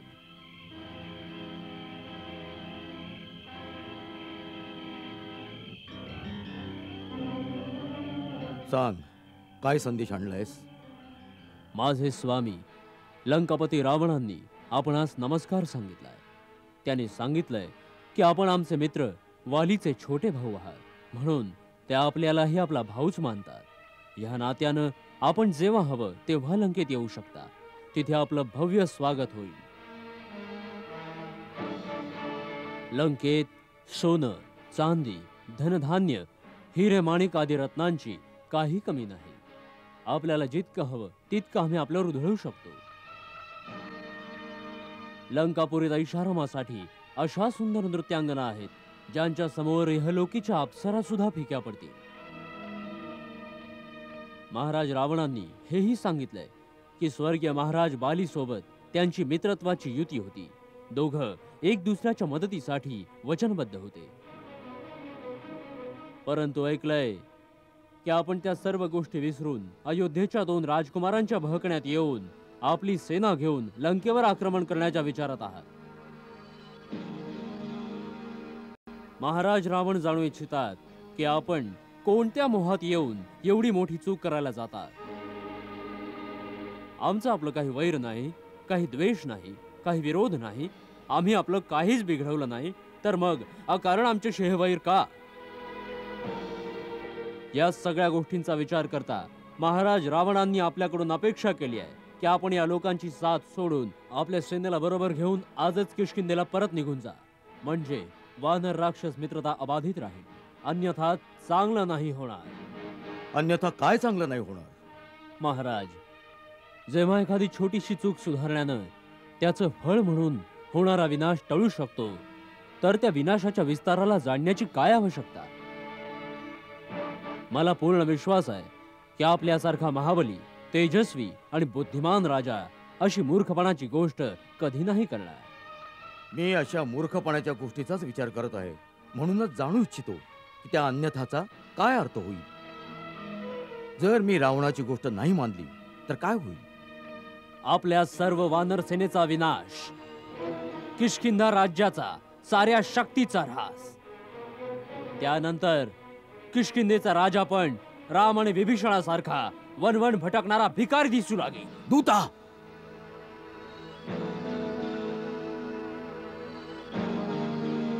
क्षमा करा महाराज, आपणच विस्तार जाणू इच्छित होता. हे सूर्यपुत्र महाराज सुग्रीव, आपण आपल्या आणि आपल्या महान कुळाच्या हिताची गोष्ट करा. आपलं ऐश्वर्य आणि समृद्धीला वाचवायचा विचार करा. आपल्या साम्राज्याच्या उन्नतीचा विचार करा. यावर एकच उपाय आहे की आपण महाराज रावणाच्या मित्रत्वाचा आदर करा. याचा अर्थ आहे विश्वातील सर्व सुखांचा स्वामी होणं. आपण सर्व सुखांना भोगता भोगता थकून जाल, पण ती सुख कधीच समाप्त नाही होणार. नाही शुका, प्राणीही नाशवान आहे आणि भोगही नाशवान आहेत. कोणतंही भौतिक सुख असं नाही आहे जे निरंतर आहे, ज्याचा नाश होणार नाही. म्हणूनच सुखाच्या मोहानं आपल्या कर्तव्यापासून जो विन्मुख होऊन जाईल त्याहून अधिक मूर्ख कोण असेल. आणि तुझा लंकापती मला हेच प्रलोभन देत आहे की ज्यांनी माझ्यावर उपकार केले असतील त्याच्याशी मी द्रोह करू. जो माझा मित्र आहे मी त्याच्या पाठीत खंजीर खुपसू. आणि जी गोष्ट सत्य व धर्माने युक्त आहे की रावणानं एका निर्दोष परस्त्रीचा हरण करून एक असं पाप केलं आहे ज्याच्या करता त्याला मृत्यूदंड दिला जाणं आवश्यक आहे. त्या रावणाच्या शक्तीच्या भीतीनं किंवा समस्त सांसारिक प्रलोभनाच्या कारणानं मी एका महापाप्याचं समर्थन करू आणि रावणाची साथ देऊ. असं केलं तर माझा आत्मा काय मला कधी क्षमा करेल? माझे स्वर्गीय मोठे बंधू महापराक्रमी वीर महाराज वालीनं मरतेवेळी मला हेच सांगितलं होतं की जे वचन श्रीरामांना दिलं आहेस ते पूर्ण कर. आज जरी मी तुझा सल्ला मानला तर माझे परमवीर बंधू आणि परम प्रकाशवान लोकात संचारणारे माझे पिता भगवान सूर्य मला एकच गोष्ट सांगतील, धिक्कार आहे. सुग्रीवा, धिक्कार आहे, धिक्कार आहे तुझा.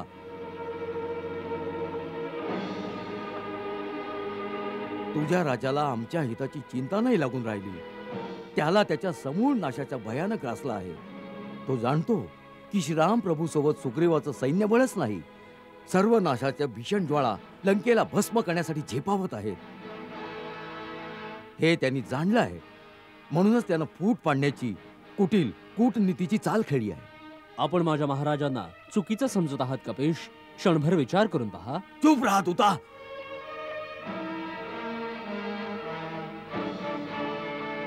दूताचं काम संदेश देणं आहे, सल्ला देणं नाही.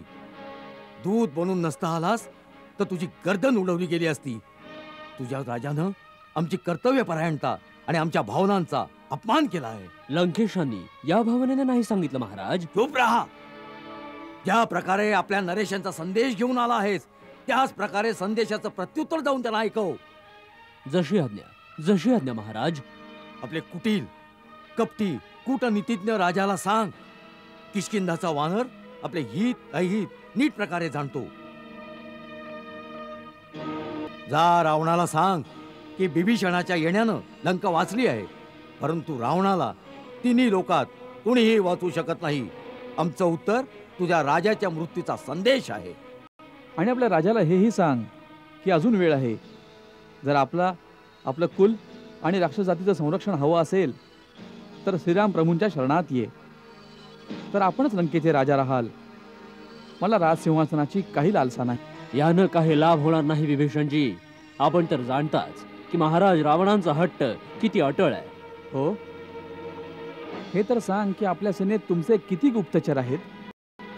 विभीषणजी, निश्चितच आपण माझ्याकडून ही आशा करत नसाल की मी आमच्या गुप्तचरांचं हे गुपित आपल्याला सांगेन. आमच्या गुप्तचरांना पकडणं महाराज सुग्रीवांच्या गुप्तचर विभागाचं कर्तव्य आहे आणि माझं कर्तव्य त्यांचं रक्षण करणं आहे, त्यांना पकडून देणं नाही. महाराज, आता मला जाण्याची आज्ञा द्या. जा.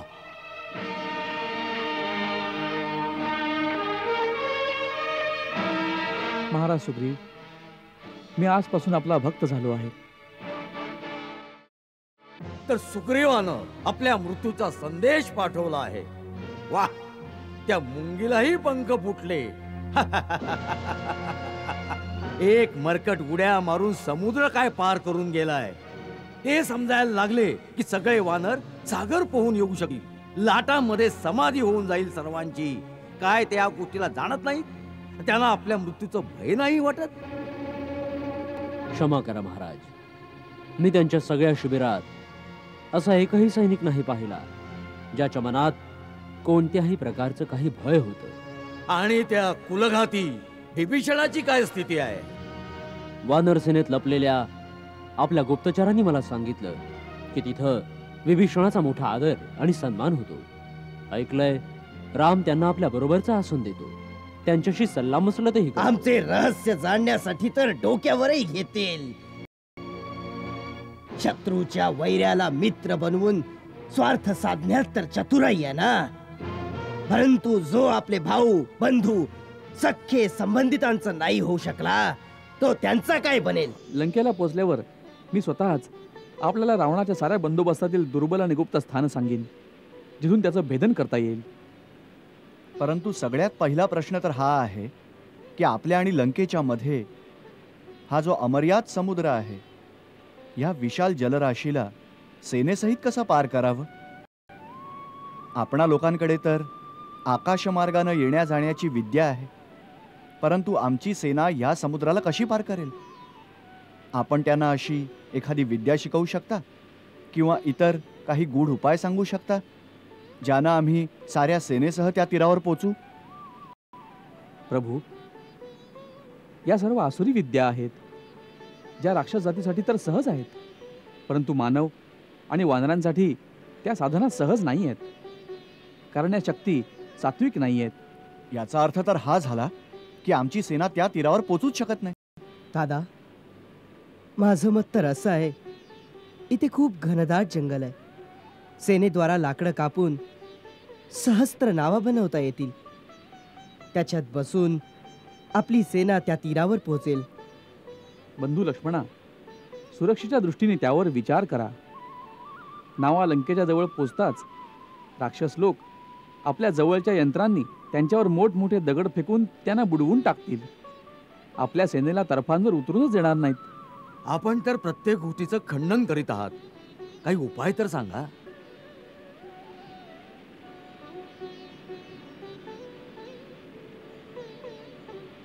प्रभू, यावर एक मार्ग माझ्या लक्षात येतो आहे. कोणता? आपण समुद्राकडे रस्ता मागा. समुद्राकडे रस्ता मागू?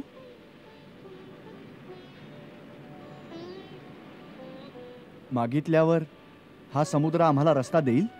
दादा, महाराज विभीषणांचं म्हणणं बरोबर आहे. आपल्याला समुद्राकडूनच रस्ता घ्यायला पाहिजे, परंतु मी रस्ता मागण्याचं समर्थन नाही करणार.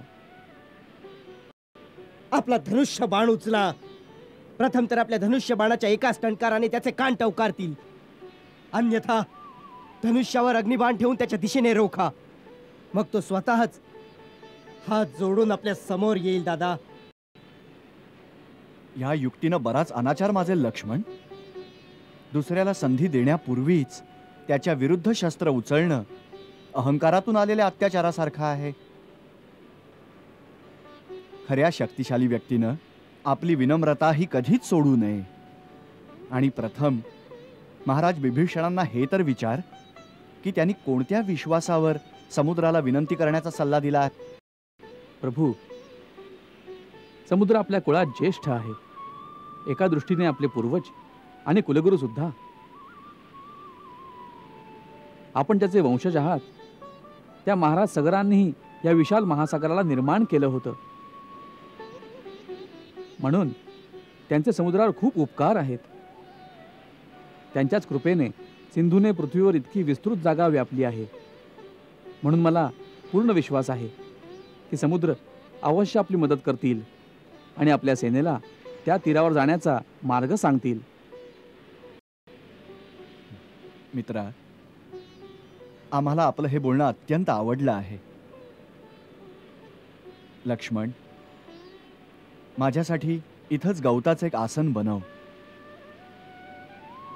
मी इथंच बसून समुद्राची आराधना करीन जोपर्यंत ते प्रसन्न होऊन माझी प्रार्थना स्वीकार करत नाहीत. जशी आज्ञा दादा.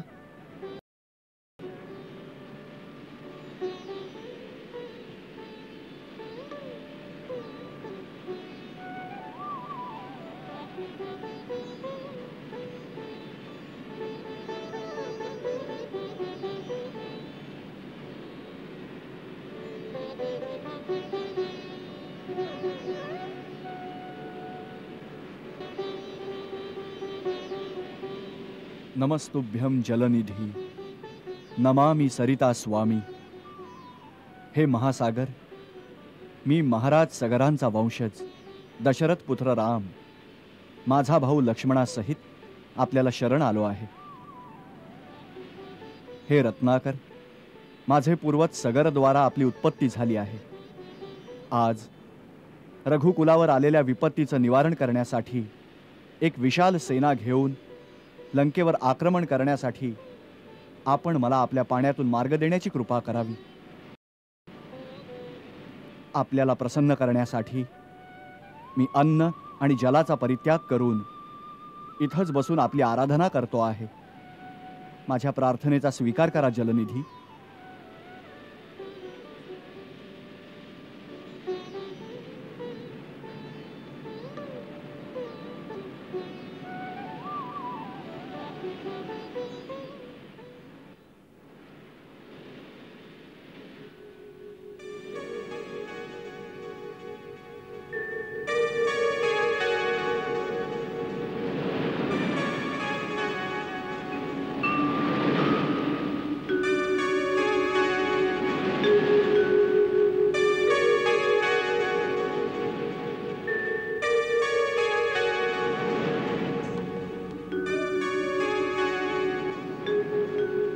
समुद्राकडे रस्ता मागतोय.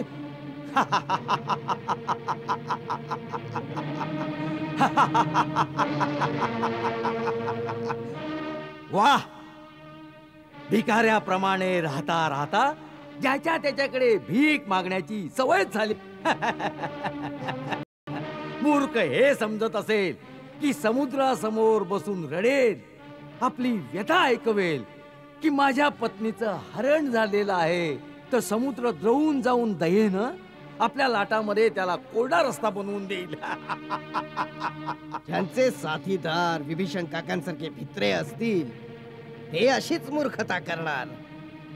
अन्न पाणी घेतल्याशिवाय 2-4 दिवस निघून जाऊ देत, मग तीच वानर सेना त्यांच्या मृत शरीराची शोभा यात्रा काढेल. नाही नाही, अशा अशुभ गोष्टी नको सांगूस. मी नाही सांगत मुली, मी तर केवळ तुला राजमहालातील समाचार सांगते. जर या गोष्टी राजमहालात होत होत्या तर खऱ्याच असतील. मग काय माझे स्वामी निराश होऊन समुद्र तटावर बसलेत. अशा प्रकारे समुद्र त्यांच्या गोष्टी का ऐकेल? आणि रावणाप्रमाणे जगातील इतर लोकही त्यांचा उपहास नसतील करत. नाही नाही मुली, अशा निराशाजनक गोष्टी काय विचारात घेतेस? ते नररूपात जे काही करत आहेत ते सारं कार्य जगात आदर्श प्रस्थापित करण्याकरताच करीत आहेत. तू त्यांच्या शक्तीवर विश्वास ठेव मुली.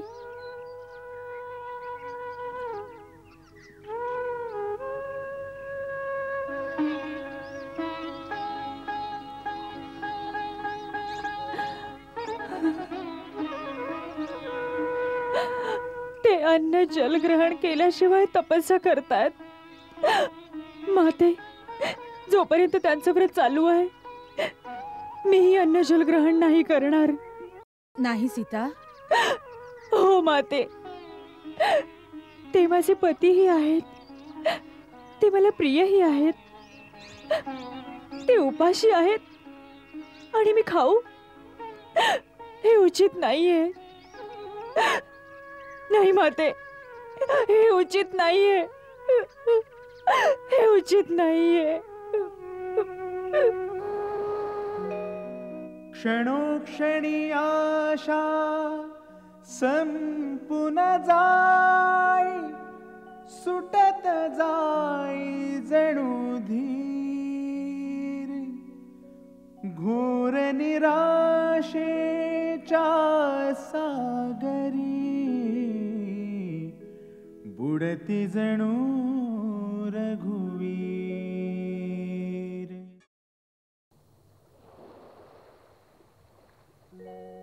विनंती न माने सागर, जाती 3 दिवस निघुनी. क्रोधित होता रामहि करुणी निश्चय मनी।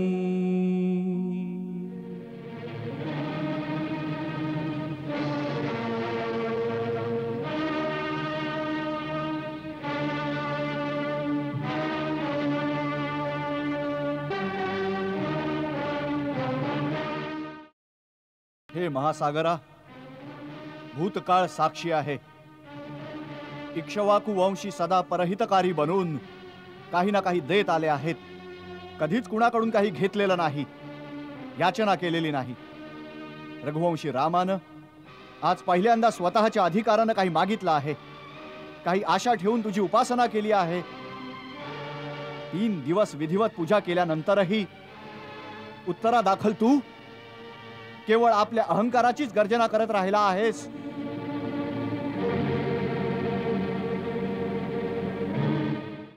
मंदगती जलनिधी, तुझ्यावर रामाच्या प्रार्थनेचा काही प्रभावच नाही पडला।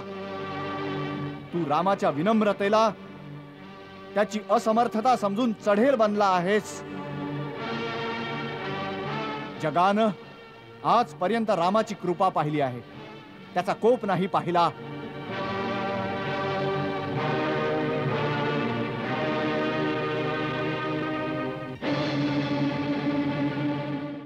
लक्ष्मण, काय? तू माझं धनुष्य आणि सर्पा समान भयंकर बाण घेऊन ये। आज जग रामाचा क्रोध सुद्धा बघेल। जशी आज्ञा दादा। हे कार्य जर त्याच क्षणी केलं असतं तर आपले 3 दिवस व्यर्थ नसते गेले। आता एक क्षणही व्यर्थ नाही जाऊ देणार।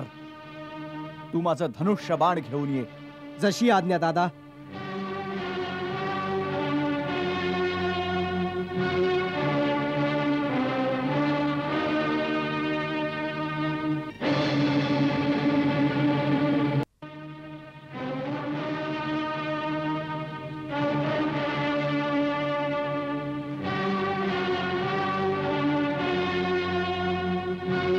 समस्त देवी देवता आणि इथले चराचर जीव या गोष्टीला साक्षी रहा की माझ्याकडे समस्त समुद्राला सुकवण्याची शक्ती असतानाही मी वरुण देवतेचा मान ठेवण्यासाठी पूर्ण विनय आणि सच्च्या हृदयानं समुद्राची पूजा केली आहे आणि सेनेसहित पार जाण्यासाठी याच्याकडे सहाय्य मागितलंय।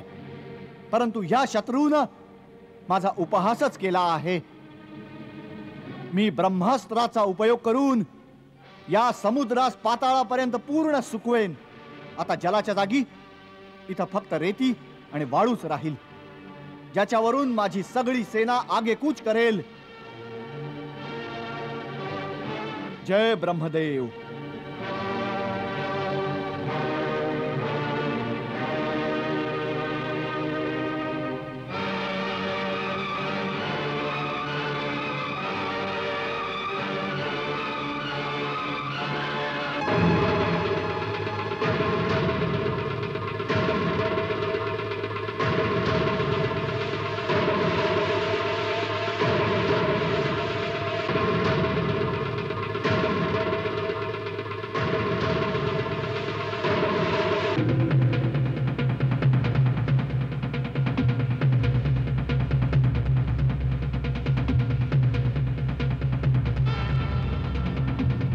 त्राहिमाम त्राहिमाम त्राहिमाम त्राहिमाम त्राहिमाम।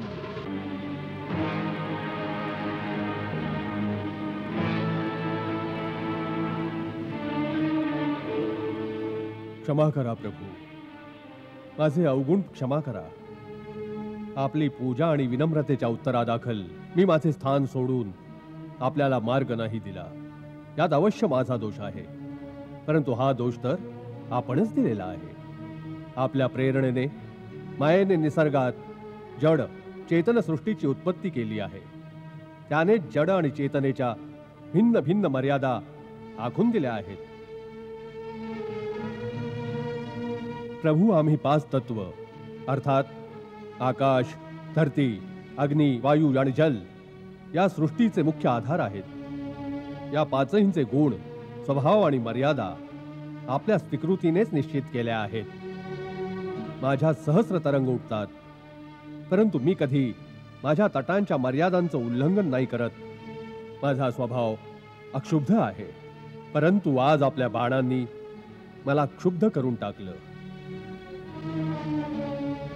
जल जर आपल्या मर्यादांचा भंग करेल तर आपल्या आज्ञेचं उल्लंघन होईल. आपण तर सर्व समर्थ स्वामी आहात. आपल्याला बाण सोडायची आवश्यकताही नाही. आपल्या केवळ इच्छेनेच मी सुकून जाईल आणि आपली सेना मला पार करून जाईल. परंतु भगवंत, त्याने माझा मान आणि माझी मर्यादा दोन्ही भंग पावतील. खास तत्वांमधील जरी एकाचाही अशा प्रकारे गुण आणि स्वभाव बदलून त्याची मर्यादा भंग केली तर सृष्टीच्या संतुलनात विकार उत्पन्न होईल, ज्याने त्या धर्तीवर विस्फोट होऊन जाईल. प्रभू, जर आपण प्रलयाआधीच प्रलय आणू इच्छिता तर आपल्याला अधिकार आहे. अन्यथा या ब्रह्मास्त्रापासून माझे रक्षण करा. स्वामी, मी एका सेवकाप्रमाणे आपल्याला शरण आलो आहे. जसं उचित वाटेल आज्ञा द्या, मी तेच करीन. माझं रक्षण करा अथवा दंड द्या. आमचं तुझ्या बोलण्यानं समाधान झालं आहे. आम्ही तुझी मर्यादा भंग नाही करणार, परंतु आम्हाला तो मार्ग सांग ज्यानं आमची सेनाही त्या तीरावर पोचेल आणि सागराची मर्यादाही टिकेल. नाथ, यावर मार्ग तर फार सोपा आहे. आपल्या सेनापतींमध्ये नल नील नावाचे 2 भाऊ आहेत. बालपणी ते खूप खोडकर बालक होते. ते ऋषींचं सामान उचलून नदीमध्ये फेकून द्यायचे, ज्यामुळे दुःखी होऊन एकदा एका सिद्ध ऋषीने त्यांना शाप दिला की ते आपल्या हाताने जे काही सामान उचलून पाण्यामध्ये टाकतील ते कधीच बुडणार नाही. आज तो शाप आपल्या कामी येईल. नल विश्वकर्माचा औरस पुत्र आहे. त्याला शिल्पकला येते.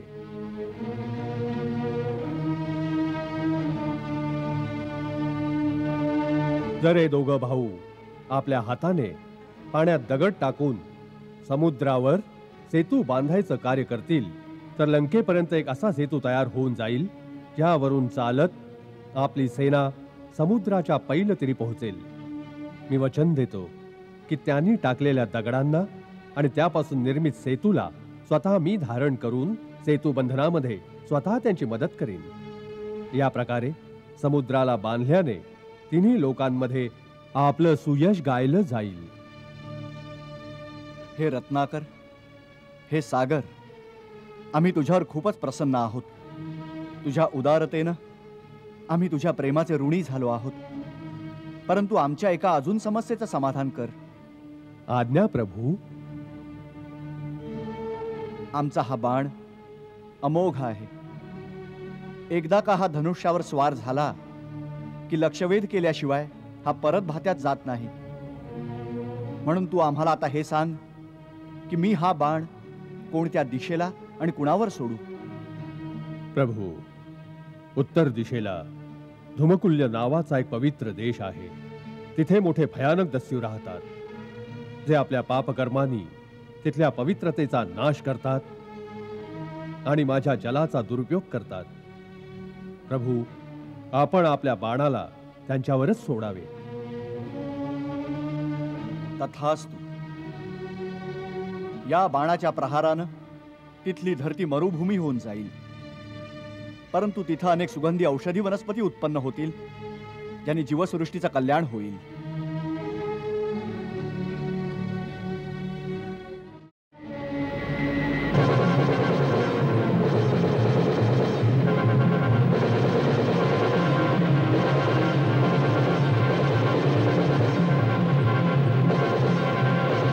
आता मला आज्ञा द्या अयोध्यानाथ.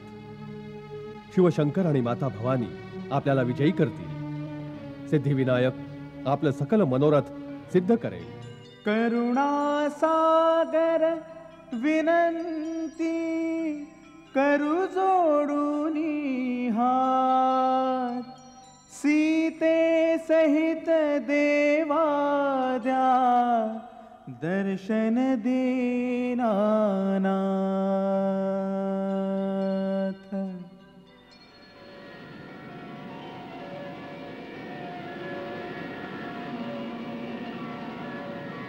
नल, नील,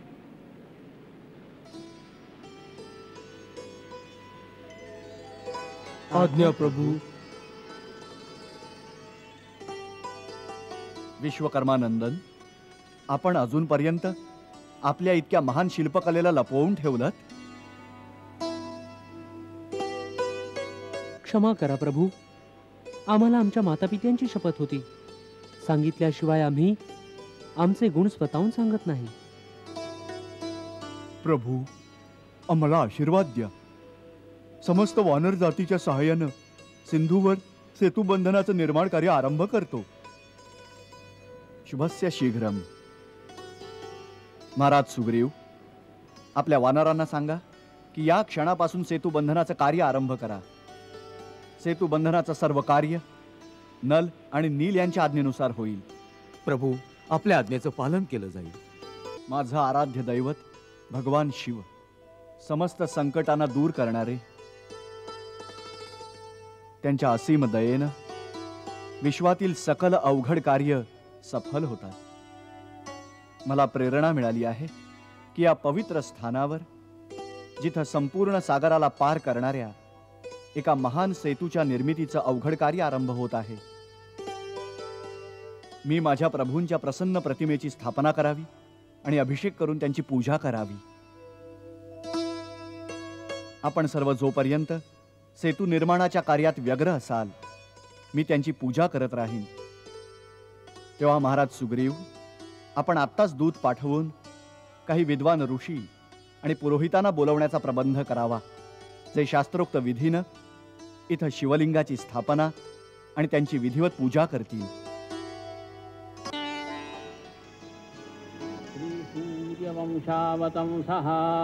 श्रीसूर्यवंशावतंसः श्रीदशरथात्मजो रामाहम् श्रीदशरथात्मजो रामाहम् ममात्मनः श्रुतिस्मृतिपुराणोक्त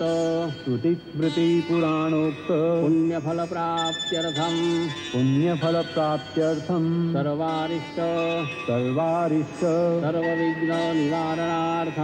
सर्वविघ्ननिवारणार्थम् सर्वदा शुभफलप्राप्त्यर्थम् सेतुबंध प्रारंभ समये मन इप्सित फलकामना सिद्ध्यर्थम् श्री ज्योतिर्लिंग श्रीरामेश्वर महादेवस्य अचल प्राण प्रतिष्ठा पूजनाद्यर्चनम् अहं करिष्ये। अचल प्राण प्रतिष्ठा पूजनादर्शनम् अहं करिष्ये।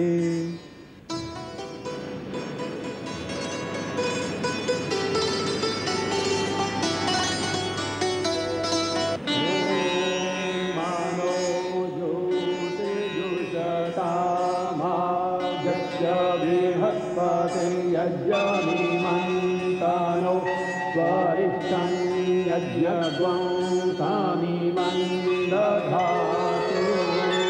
विश्वे देवा सपिहमादयन्ता।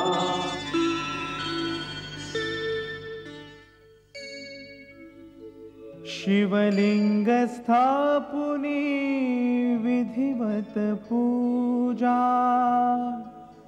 शिव समान प्रिय मजना दूजा।